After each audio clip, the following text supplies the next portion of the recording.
Est-ce que vous avez entendu parler de la tendance, le Winter Arc? C'est une tendance américaine qu'on voit de plus en plus maintenant aussi sur le marché francophone. L'idée, c'est de s'isoler pendant la période hivernale, souvent c'est d'octobre à janvier, ou d'octobre jusqu'au printemps, et de faire un énorme travail sur nous, sur tous les plans, et de revenir au printemps ou en janvier pour impressionner les autres. Alors peut-être que ça part d'une bonne idée, mais ensemble, on va voir pourquoi est-ce que finalement c'est une fausse bonne idée et qu'est-ce qu'on peut faire à la place si vraiment vous avez envie de prendre soin de vous pendant cette période hivernale, qu'est-ce qui serait le mieux adapté à vous. Pour les personnes qui me découvrent, je vous souhaite la bienvenue sur cette chaîne YouTube. Merci à toutes les personnes qui se sont récemment abonnées, surtout avec la vidéo sur les affirmations positives, sur l'estime de soi, l'amour de soi et la confiance en soi. Et ça vous a beaucoup plu, je suis très contente et ça m'a donné envie de vous faire des nouvelles vidéos sur les affirmations positives. Donc elles vont arriver et si vous avez envie d'en louper aucune, n'hésitez pas à vous abonner. Et pour me présenter très rapidement, donc je m'appelle Jennifer Talercio et je suis une coach intuitive et holistique depuis bientôt 5 ans. J'accompagne les personnes à se reconnecter à elles-mêmes, à leur intuition, à leur ressenti, à leurs émotions pour vivre une vie dans la paix intérieure, dans la pleine conscience et avec cet aspect également de thérapeute intuitif, c'est-à-dire libérer vos blessures intérieures, vos traumas pour simplement avancer avec plus de clarté, plus de paix, plus de légèreté. Voilà pour ma brève introduction. Encore merci d'être là. Et qu'est-ce que le Winter Arc maintenant? Le Winter Arc, je trouve que c'est une mauvaise idée pour plusieurs raisons. Vous savez, ça me fait penser à la tendance That Girl qu'il y a eu il y a quelques temps. Et cette That Girl, c'était la fille très Pinterest en fait, la fille vraiment idéale qui fait ses courses au magasin bio, qui fait son journaling et qui est parfaite en fait. C'est la vision de la femme idéale souvent qui va au pilates ou à la salle de sport et c'est une version comme le Winter Arc qui est idéalisée. Et dans le Winter Arc, c'est la même chose, c'est-à-dire que ça pousse au surmenage parce que ça pousse à la perfection, au contrôle de tout dans notre vie. Parce que le Winter Arc, en fait, ça vient beaucoup des animés où vous aviez en fait le héros, vous savez le héros, qui passe un temps isolé pendant l'hiver pour se transformer, pour se renforcer mentalement, pour se renforcer physiquement, pour ensuite revenir et être prêt à affronter son adversaire et à le vaincre.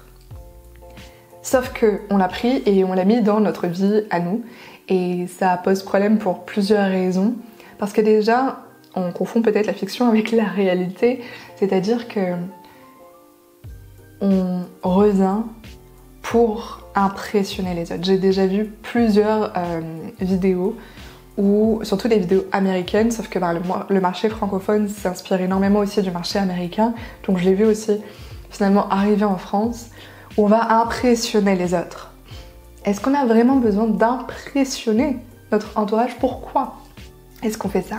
Pourquoi est-ce qu'on va prendre ce temps-là pour s'améliorer? Est-ce que c'est vraiment pour impressionner les autres? Est-ce qu'il n'y a pas un problème de narcissisme et de blessure dans le sens où on a besoin d'être vu? Alors moi, je peux pas m'empêcher d'avoir de la compassion pour ces personnes-là. Parce que quand on veut impressionner les autres, c'est qu'on a peur de pas être aimé. C'est qu'on a peur de pas être à la hauteur. Et que du coup, on va tout mettre en place pour être à la hauteur.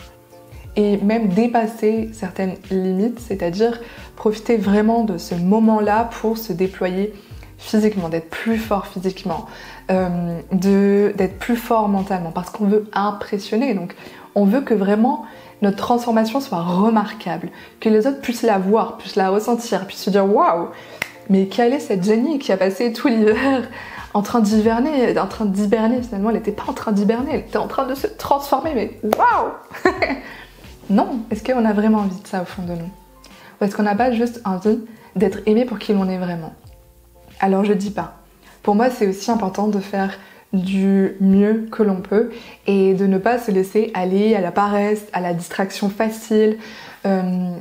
C'est important de prendre sa vie en main et d'agir en conscience. Ça, c'est important. Mais est-ce qu'on le fait pour les autres, pour impressionner les autres?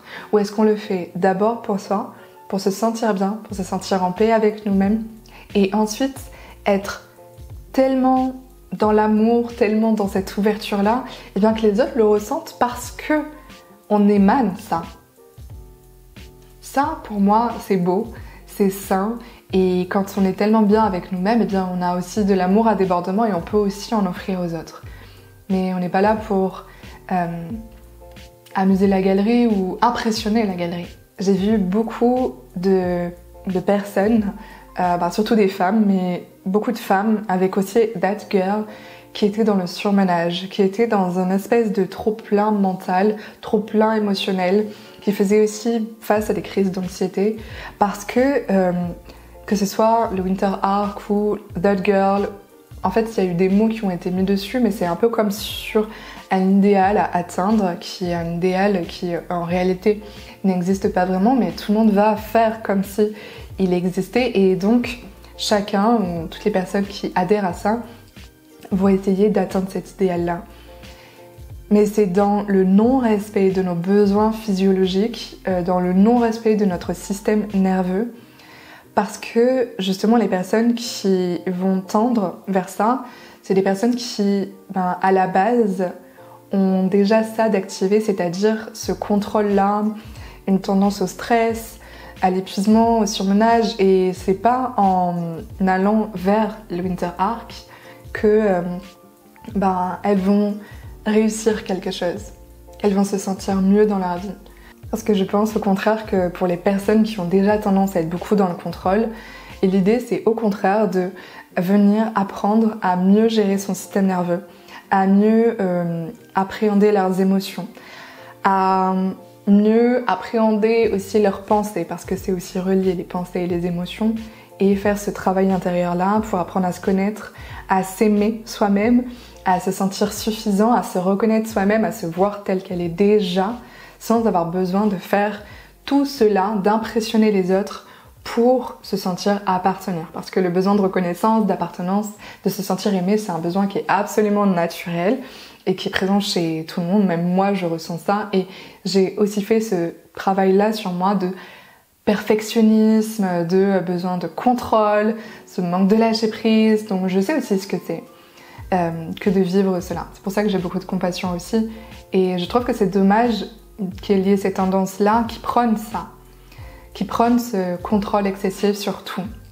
Parce qu'il y a bien une phrase aussi de Marc Aurèle, donc qui est un philosophe stoïcien, qui dit « Donnez-moi la force d'accepter ce que je ne peux pas changer, le courage de changer ce qui peut l'être et la sagesse de discerner l'un de l'autre. » Donc ça nous demande aussi beaucoup de sagesse, et c'est ça aussi la philosophie. La philosophie, ça veut dire l'amour de la sagesse. Donc que ce soit puiser aussi des ressources dans le stoïcisme ou dans le bouddhisme, qui est une autre philosophie que j'apprécie énormément, et bien ça pour moi c'est de la sagesse. Et ça tout le monde en a besoin. Parce que c'est quelque chose qui est là depuis très longtemps et qui ont fait leurs preuves depuis des milliers d'années. Alors pourquoi est-ce qu'on veut réinventer la roue? Pourquoi est-ce qu'on veut inventer des nouvelles méthodes, des nouvelles tendances pour prendre soin de nous? C'est à questionner aussi, est-ce qu'il n'y a pas une bonne grosse dose d'ego là-dedans?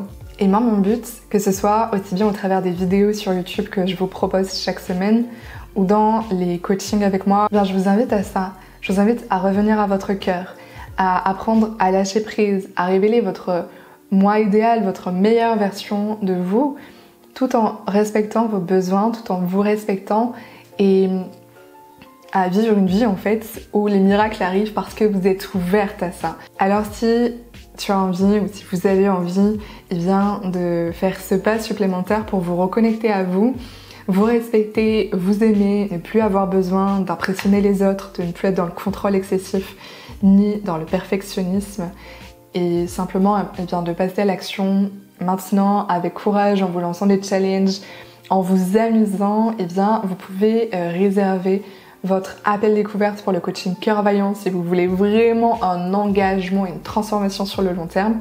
Et là où le Winter Arc pose également problème, c'est que c'est vraiment dédié à la saison hivernale. Ça veut dire que pendant l'automne-hiver, eh bien, on va déployer tout ça. Et on va devenir super fort. Et après, il se passe quoi? L'idée, c'est pas de tout donner. À un moment donné, pendant 2 mois, 3 mois, et ensuite, je sais pas ce qui est prévu. C'est quoi les tendances après le Winter Arc? Je sais pas, est-ce que c'est le bikini body? Peut-être qu'on va enchaîner là-dessus. Mais l'idée, c'est d'avoir une progression du quotidien, une progression constante et saine, quelque chose qui est fiable et qui se tient. Ça va être des petits pas au quotidien qui vont vous rapprocher de votre objectif. Ben, parfois, ces petits pas, c'est aussi un saut quantique. Parfois, c'est quelque chose d'extraordinaire parce que bien vous êtes prête à ça. C'est aussi comme dans le sport. Récemment, j'ai regardé une vidéo d'une transformation physique que j'ai trouvé très impressionnant et c'était sur 6 mois. La personne partageait que au début, en fait, elle avait une restriction, elle avait un nombre de calories, etc. et des exercices en salle et elle se pesait quasiment tous les jours. Et pendant le premier mois, elle a vu quasiment aucun changement sur la balance, mais elle avait confiance, elle se disait que ça allait aller, donc elle a continué même si elle voyait pas les résultats et qu'elle était un petit peu déçue. Et puis, à un moment donné, eh bien, il y a eu un grand changement et elle a perdu significativement du poids et donc elle a perdu en graisse et elle a gagné en muscles, donc elle a rétabli son métabolisme aussi. Et c'est la même chose en fait aussi dans notre vie, c'est que quand on commence sur le chemin de la sagesse, de l'amour de la sagesse, de la pleine conscience, de l'écoute de soi, de l'amour de soi, ben en fait peut-être qu'au début on voit pas les changements, c'est pas encore significatif. Mais ça se passe à l'intérieur de nous, ça se passe en fait parce que on est en train aussi de changer notre structure neuronale. On est en train de changer dans notre inconscient des informations et parfois ça prend du temps, on a besoin de la répétition pour que ça devienne de nouvelles habitudes, pour voir que finalement on réagit plus de la même façon, pour voir que wow, attends mais j'étais super courageuse là, je pense qu'il y a quelques temps j'aurais pas du tout réagi de la même façon. Donc ne perdez pas espoir si vous entreprenez un chemin de développement personnel, de reconnexion à vous-même, etc.